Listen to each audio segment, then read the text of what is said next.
إياك نعبد وإياك نستعين اهدنا الصراط المستقيم صراط الذين أنعمت عليهم غير المغضوب عليهم ولا الضالين آمين. بسم الله الرحمن الرحيم. قال المؤلف رحمه الله ونفعنا به وبعلومه في الدارين آمين. رب اشرح لي صدري ويسر لي أمري واحلل عقدة من لساني يفقهوا قولي. Bismillahirrahmanirrahim. Tafsilu asyrin minhum Jibrilu Mikalu Israfilu Azrailu Munkarun nakirun wa raqibun wa kadza atidun malikun wa ridwan uhtada. Tafsilu asyrin utawi perinciani 10. Tafsilu asyrin utawi perinciani 10 minhum saking malak. Saking malak Jibrilu iku malaikat Jibril, Mikalu lan malaikat Mikail Israfilu lan malaikat Israfil, Azrailu lan malaikat Izrail. Setelah kemarin kita sedikit mengetahui bagaimana kemudian para malaikat yang oleh musannif dijelaskan bahwa para malaikat itu terbuat daripada nur, di mana para malaikat itu tidak memiliki nafsu, la aklah, la syurbah, wala naumah. Tidak makan, tidak minum, tidak tidur. Itu menunjukkan bahwa para malaikat itu tidak memiliki nafsu. Mereka taat kepada Allah Subhanahu wa taala. Mereka melakukan apapun yang diperintah oleh Allah Subhanahu wa taala dan mereka tidak akan melanggar selama itu tidak diperintah oleh Allah. Yang pertama yang harus kita ketahui dari 10 para malaikat yang diperinci oleh musannif di sini adalah yang pertama adalah malaikat Jibril. Malaikat Jibril ini sebagaimana yang kita ketahui bersama adalah malakul wahyi, malaikat yang dipasrai oleh Allah Ta'ala untuk menyampaikan wahyu kepada para nabi-nabinya. As-safir bainallah wa anbiya'i, penyampai informasi antara Allah dan juga para nabinya, atau informan kalau kita bahasakan sekarang gitu. Sebagaimana dahulunya Allah Ta'ala, qul man kana aduwwan li Jibril fa innahu nazzalahu ala qalbika bi idznillah musaddiqan lima baina yadayhi. Katakanlah wahai Muhammad, barang siapa yang memusuhi malaikat Jibril, maka ketahuilah sungguhnya malaikat Jibril adalah yang menurunkan Al-Quran di hati kamu, tentu dengan biidznillah, dengan izinnya Allah Ta'ala, musaddiqan lima baina yadayhi, dan membenarkan apa-apa yang telah aku berikan kepada kamu. Nah, malaikat Jibril ini memiliki beberapa nama, di antaranya disebut dengan Ruhul Amin, sebagaimana di dalam surat Asy-Syu'ara ayat 192, wa innahu latanzilu rabbil alamin nazala bihir ruhul amin. Selain disebut dengan Ruhul Amin, malaikat Jibril juga disebut dengan Ruhul Kudus. Disebutkan di dalam Al-Qur'an, qul nazzalahu ruhul qudus min rabbika bil haqq. Kemudian juga disebut dengan Namus, sebagaimana yang diriwayatkan oleh Waraqah bin Naufal bahwa beliau pernah menyebut malaikat Jibril di hadapan Rasulullah dengan Namus. Hadan namus alladzi unzila ala Musa. Ini adalah Namus, katanya Nabi, yang mana Namus ini atau malaikat Jibril ini yang diturunkan kepada Nabi Musa. Nah,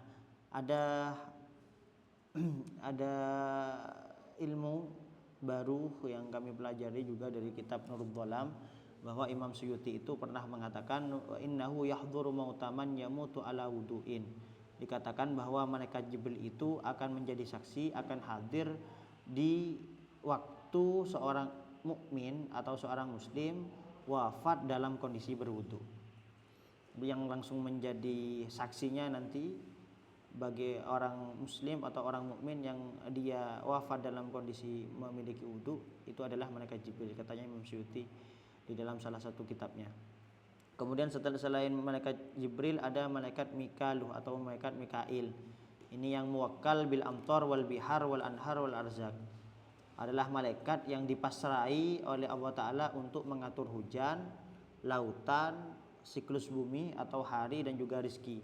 Termasuk katanya musannif Syekh Muhammad Nawawi di dalam kitab Nurul Dhalamnya, termasuk di antara tugas daripada malaikat Mikail taswirul ajinnah fil arham, yang membentuk janin di dalam rahimnya seorang ibu. Itu adalah malaikat Mikail.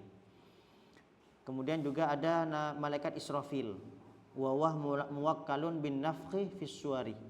Malaikat Israfil itu dipasrai untuk meniup trompet.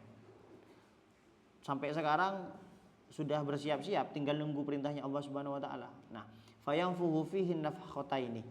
Trompet yang dipegang oleh malaikat Israfil itu akan ditiup sebanyak 2 kali. An-nafkhatul ula, yang pertama itu adalah tafna fiha al-makhluqat illa masya Allah. Trompet yang ditiup pertama kali oleh malaikat Israfil itu akan memusnahkan seluruh makhluk kecuali yang dikehendaki oleh Allah Ta'ala, kecuali sesuatu yang oleh Allah Ta'ala tidak oleh Allah diizinkan untuk masih tetap, tidak dimusnahkan. Seperti di dalam Nurul Dhalam dijelaskan yang tidak dimusnahkan setelah tiupan pertama adalah, yang pertama adalah arsy, kemudian kursinya Allah Ta'ala, lauhul mahfud, kemudian kolam, kemudian juga surga, neraka, dan juga roh. Ini 7 hal yang dikecualikan dari hal-hal yang akan dimusnahkan oleh Allah Ta'ala ketika tiupan pertama daripada malaikat Israfil. Nah, jarak antara tiupan yang pertama dengan tiupan yang kedua itu arba'ina sanatan, kaceknya 40 tahun. Jadi dari tiupan pertama sampai ke tiupan kedua itu berjarak 40 tahun. Adapun tiupan yang kedua, tub'atsu fiha jami'al makhluqat fatarji'ul arwah li ajsadiha. Tiupan yang kedua adalah dibangkitkan seluruh makhluk, kemudian rohnya dikembalikan kepada jasadnya. Makanya dikatakan di sini wa nufikha fis suri fasa'iqa man fis samawati wa man fil ardi illa man sya'allah tsumma nufikha fihi ukhra. Yang kedua, fa idzahum qiyamun yanzurun. Orang-orang atau manusia akan dibangkitkan dengan dikembalikan rohnya. Kemudian yang berikutnya ada malaikat Israil atau Azrail. Ini muwakkal biqabdir arwah walahu a'wan. Malaikat Israil ini adalah malaikat yang oleh Allah dipasrai untuk mencabut roh. Termasuk di dalam kitab Nurul Dhalam katanya Syekh Nawawi, walau kumlatan au ba'udatan, meskipun kutu dan juga nyamuk. Itu yang bagian nyabut nyawanya ketika mati adalah malaikat Israil ini. Walahu a'wanun. Nah, malaikat Israil ini memiliki pembantu, memiliki beberapa malaikat yang lain. Jadi pemimpinnya untuk mencabut nyawa itu adalah malaikat Israil. Cuma malaikat Israil dibantu oleh beberapa malaikat yang lain untuk mencabut nyawanya manusia atau makhluk. Dikatakan kul yatawaffakum malakul mautil ladzi wukkila bikum. Dikatakan bahwa malaikat Israil itu di surahnya atau bentuk rupanya ada yang mendefinisikan seorang ulama dengan malakun azimu ra'sihi fis sama'il ulya.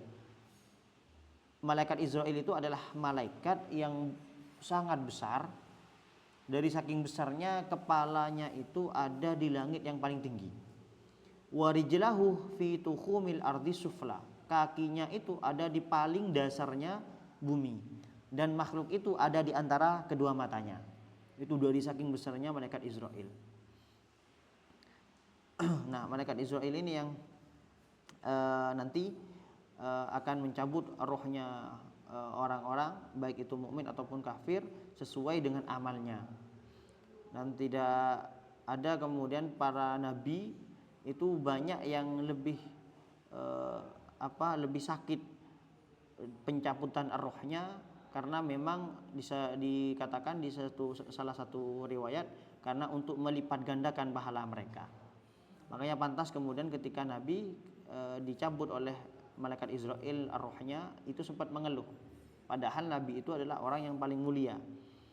Nah, hikmah yang bisa kita ambil di situ bagaimana kemudian Nabi itu sangat mementingkan umatnya daripada pribadinya sendiri, bahkan keluarga beliau.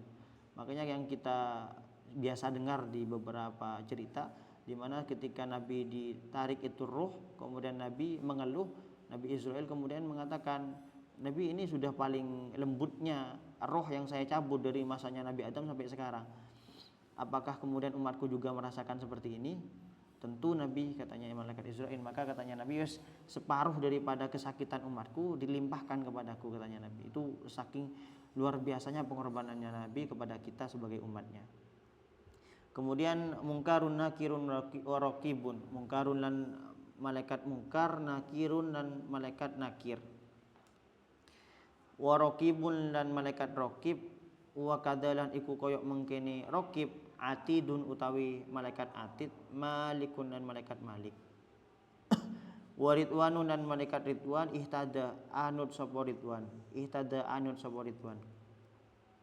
kemudian berikutnya daripada malaikat yang wajib kita ketahui secara tafsil secara terperinci adalah malaikat mungkar dan juga nakir. Ini juga tidak lepas daripada informasi yang sering kita dengar tentang malaikat mungkar nakir bahwa keduanya itu adalah muwakkalani bisu'alil abdi fi qabrihi anit tauhid wad din wan nubuwah. Keduanya dipasrahi oleh Allah Ta'ala untuk menanyakan seorang hamba di dalam kuburannya tentang tauhid dan juga tentang agama dan bahkan kenabian. Nah, dikatakan mungkar nakir itu ketika datang kepada seorang hamba itu sesuai dengan amalnya. Kadang kereng, kadang datang dengan keadaan yang ramah. Makanya kalau lagi menunjukkan sifat aslinya dikatakan fi yadi kulli wahidin minhuma mitraqatun min hadidin. Dikatakan bahwa salah satu di antara mungkar nakir itu, di antara keduanya itu ada salah satu dari mereka di antara keduanya itu yang bawa mitraqah, bawa tongkat yang terbuat dari besi. Lawi jitama 'alaiha as-saqalani ma rafa'uha. Kok seandainya semua makhluk dari zamannya Nabi Adam sampai akhir, bahkan para jin dari masanya Nabi Adam atau sebelumnya sampai masa nanti hari kiamat itu berkumpul jadi satu ngangkat itu tongkat, tidak ada yang bisa ngangkat, tidak bisa mengangkat sedikit pun daripada tongkatnya malaikat mungkar nakir, dari saking gedenya itu tongkat. Maka dikatakan oleh sahabat Abu Hurairah, Rasulullah pernah bersabda, "Idza kubiral mayyit aw qala ahadukum atahu malakani aswadani arzuqani ay ainahuma." Kalau nanti ada mayit yang dikuburkan di antara kalian semua, maka kemudian akan didatangi oleh dua malaikat yang sama-sama hitam, yang kedua matanya itu melotot. Nah, apa yang ditanya sudah sering kita pelajari, mulai dari permasalahan tentang uluhiyah, tentang ketuhanan, juga tentang kenabian, man rabbukah, kemudian wa man nabiyukah, wa ma kiblatukah, wa man ikhwanukah, wa ma imamukah, dan seterusnya. Bahkan ada riwayat yang menjelaskan bahwasannya bukan hanya sekadar itu yang ditanya oleh mungkar nakir, tapi juga tentang akidah kita, tentang manhaj kita, manhaj ahlus sunnah wal jamaah atau tidak. Apakah manhaj yang kita ikuti sekarang ini, thariqah yang kita ikuti adalah sesuai dengan apa yang diminta oleh Allah dan juga Rasulullah. Itu juga katanya yang akan ditanyakan nanti di alam kubur. Nah, ada kisah menarik daripada Sayyidina Umar tentang mungkar nakir di dalam kitab Nurul Dhalam, di mana pernah suatu ketika Sayyidina Umar itu wafat, wa dufina wan sarafal jamaah fabaqiya Sayyidina Ali karramallahu. Ini sering kali kita dengar ceritanya. Ketika sudah dikuburkan Sayyidina Umar, kemudian jamaah yang mengiringi jenazahnya Sayyidina Umar sudah pulang semua, tersisa cuma Sayyidina Ali karramallahu wajah. Kemudian Sayyidina Ali ingin tahu, ya taraqqab fil qabri liyastami akala Sayyidina Umar ma'hadainil malakain. Sengaja beliau ada di kuburannya Sayyidina Umar, ingin mengecek, ingin tahu, ingin mendengar langsung percakapan antara Sayyidina Umar dengan kedua malaikat ini, yaitu malaikat mungkar dan juga nakir. Fasami'ahu, kemudian Sayyidina Ali itu oleh Allah Ta'ala dibuka hijabnya, kemudian bisa mendengar apa yang diobrolkan oleh keduanya. Yaqulu ayyuhal malakani ana wa'atukuma wa usikuma alla ta'tiyal mu'min ba'da hadzal waqti bi suratikuma hadza. Jadi diceritakan bahwa kedua malaikat ini berbentuk sesuai dengan surahnya, sampai kaget itu Sayyidina Umar, kemudian ditegur sama Sayyidina Umar, dimarahi oleh Sayyidina Umar. Pokok saya wasiatkan, saya bilang terakhir saya wasiatkan kepada kamu berdua, kepada dua malaikat ini, untuk tidak berubah wujud seperti yang sekarang. Jangan sampai kamu datang ke orang mukmin yang lain bertanya tentang man rabbuka ila akhirih dengan wujud seperti ini. Ngecit deh katanya Sayyidina Umar. Di Sayyidina Umar luar biasa. Jangankan sebelum kewafatannya ditakuti oleh setan, ketika wafatnya pun sempat negur malaikat mungkar nakir. Bal unqusa min hadhihi li anni lamma ra'aitukuma bihadil halah hasalali khaufun Karena kata Sayyidina Umar, kalau semisal kamu itu seperti ini nanti bentuknya ketika datang ke seorang mukmin yang lain akan seperti saya keadaannya. Kenapa? Saya ini sekarang takut. Faza syadid. Saya ini sangat kaget akan kedatangan kamu dengan bentuk yang seperti ini. Apalagi orang mukmin yang lain gitu. Makanya coba bentuknya diubah. Jangan sampai seperti sekarang. Saya saja kaget apalagi mukmin yang lain. Makanya di antara katanya Sayyidina Ali, Sayyidina Umar itu bukan hanya selama hidup yang bermanfaat kepada orang lain, tapi ketika wafat pun masih bermanfaat kepada orang lain. Dengan apa? Dengan negur malaikat munkar nakir ini, biar tidak sesuai dengan bentuk yang awal. Takut tadi khauf faza syadid. Takut orang yang melihat bentuk aslinya beliau berdua, malaikat itu berdua, itu takut, dikhawatirkan ada rasa takut di hatinya dan kaget. Bahkan di waktu itu Sayyidina Umar tegas, wa ana sahibu Rasulillah. Kamu tidak tahu, saya ini temannya Rasulullah. Jadi mengandalkan orang dalam ini. Saya ini temannya Rasulullah. Fa kaifa bisiwa idza ra'akuma bihadhihi? Bagaimana kalau selainnya saya yang bukan temannya Rasulullah kalau melihat wujud asli sampean? Pasti tambah takut. Wong saya sohibnya Rasulullah, wong saya sahabatnya Rasulullah, takut apalagi yang lain gitu kata Sayyidina Umar. Nah, dari semenjak itu katanya malaikat munkar nakir itu oleh Allah diperintah untuk tidak menampakkan wujud aslinya kepada orang mukmin ketika bertanya di alam kubur. Nah, berikutnya kemudian ada malaikat raqib dan juga atid. Ini hafidun wa hadirun. Ada di sisi kita, mereka hadir dan menjaga amal ibadah kita dan juga amal jelek kita. Wa kullu wahidin minhuma yusamma bihadzaini ismaini. Ada yang mengatakan raqib atid itu dua nama dari satu malaikat. Jadi yang kanan itu namanya raqib atid, yang kiri namanya raqib atid. Ada yang mengatakan seperti itu. Wa qila inna ahaduma raqibun wal akhar atid. Ada yang mengatakan satunya namanya memang raqib, satunya namanya atid. Dah. Kemudian itu sebagaimana yang dijelaskan oleh Imam Al-Bajuri dan juga Imam Mahalli. Nah, wa huma yaktubanil amal. Kita tahu bersama bahwa keduanya adalah pencatat amal. Ahaduma anil yamin yaktubul hasanat wal akhar anil shimal yaktubus sayyiat. Di antara mereka ada yang mencatat kebaikan, yang sisanya satunya mencatat amal jelek. Nah, yang luar biasa daripada umatnya Nabi itu adalah keduanya itu dipasrai untuk menulis amal baik dan juga amal buruk. Namun dikatakan oleh hadisnya Nabi, kalau misalnya ada seorang hamba itu niat betul untuk melakukan kebaikan dan juga ibadah, kemudian dia melaksanakan ibadah tersebut, maka dapat asyratu asyroh, maka dapat 10 lipat pahala. Kalau ada seorang hamba, dia niat kuat untuk melakukan ibadah tapi tidak terlaksana ibadahnya, maka tetap dapat pahala 1 karena atas niatnya. Namun ketika misalnya ada seorang hamba, dia niat untuk melakukan kejelekan, keburukan, kemaksiatan, kemudian dia lakukan, maka dia dapat dosa 1. Nah, kalau misalnya dia niat kuat untuk melakukan kemaksiatan tapi tidak dilaksanakan, maka dapat 1 pahala. Nah, kalau misalnya dia dia berniat kuat untuk melakukan kemaksiatan dan juga keburukan tapi dia laksanakan itu kemaksiatan tapi dia lakukan itu keburukan, maka sama malaikat yang atid itu tidak langsung dicatat. Bahkan oleh malaikat raqib di stop dulu katanya. Tunggu dulu saatan, kalau bahasanya tunggu dulu sesaat, dikhawatirkan hamba yang melakukan dosa ini bertaubat, sehingga kalau bertaubat maka tidak dicatat, gagal untuk dicatat. Tapi kalau tidak bertaubat maka baru dicatat 1 kejelekan. Itu daripada keistimewaan daripada umatnya Nabi Muhammad. Nah, kemudian ada malaikat Malik. Malaikat Malik yang kita ketahui bersama adalah malaikat yang menjaga neraka.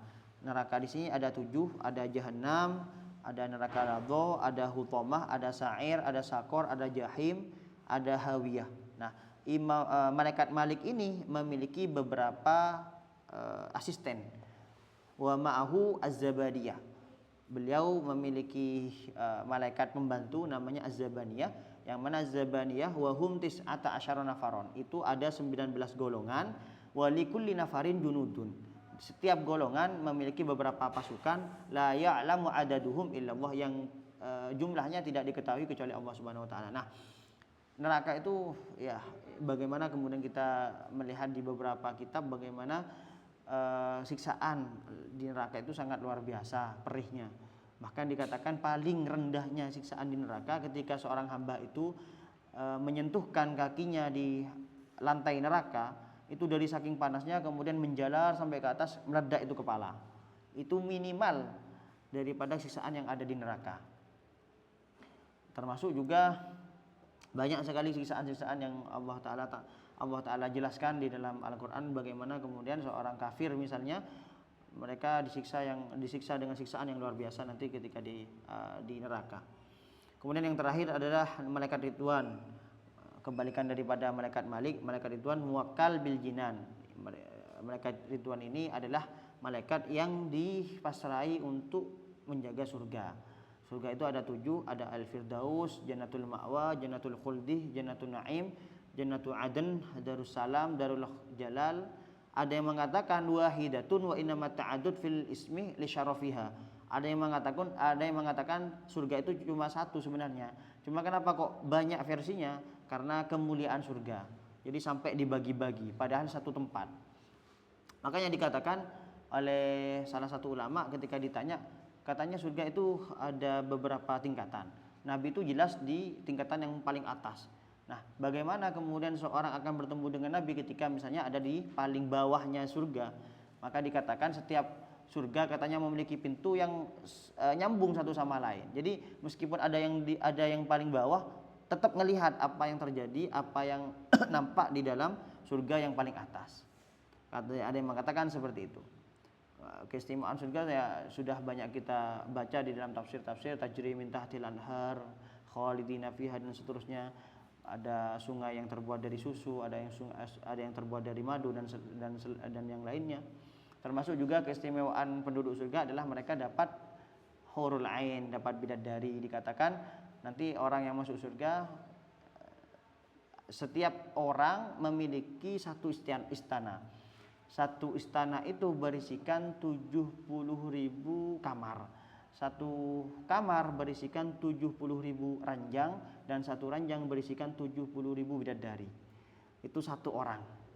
Dan kita tahu bersama bahwa di surga itu tidak ada yang namanya kadar ya, tidak ada kotoran, tidak ada yang haid, tidak ada yang keluar mani, pokok tidak ada kotoran sama sekali, dan tidak ada lelah di surga ya. Tinggal di absen saja itu berapa ribu bidadari satu orang.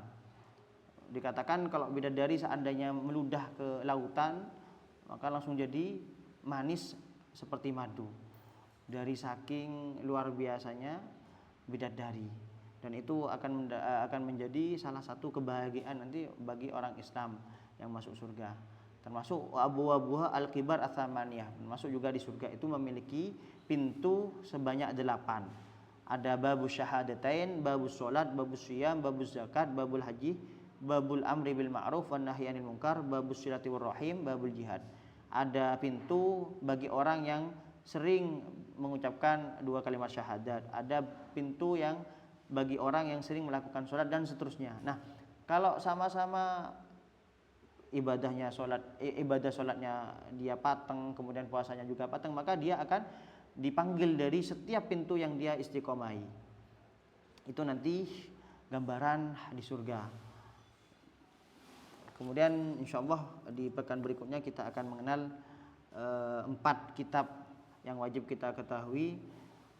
Arba'atun min kutubin tafsiluha, Tauratu Musa bil huda tanziluha, wallahu a'lam bishawab. Al-Fatihah. Alhamdulillahirabbil alamin arrahmanir rahim maliki yaumiddin iyyaka na'budu wa iyyaka nasta'in. Allahumma shalli ala Muhammad